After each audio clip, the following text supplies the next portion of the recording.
திருப்பரங்குன்றத்துல அங்க யாருமே எதிர்க்கலங்க.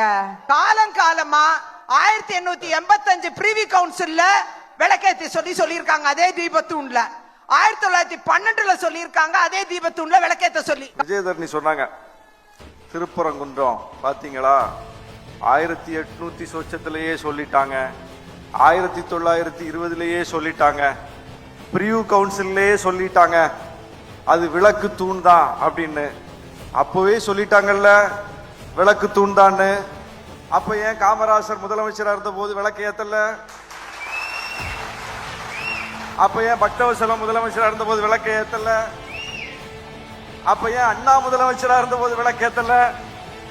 அப்ப ஏன் கலைஞர் முதலமைச்சராக இருந்த போது விளக்கு ஏத்தல?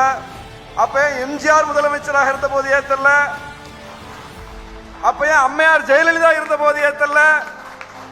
அப்ப ஏன் ஓபிஎஸ் இருந்த போது ஏத்தல? அப்ப ஏன் இபிஎஸ் இருந்த போது ஏத்தல?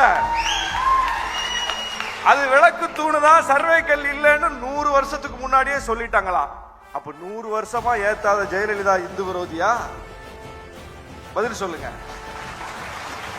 இப்ப ஏத்தணும்னு சொல்ற எடப்பாடி பழனிசாமி அவராட்சி காலத்துல இப்படி எல்லாம் கோர்ட்டுக்கு அலைய விடாம உங்க இந்து முன்னணிய, உங்க பிஜேபி காரங்களை போய் ஏத்திக்கிட்டுங்கன்னு அனுமதிச்சிருக்க வேண்டியதானே?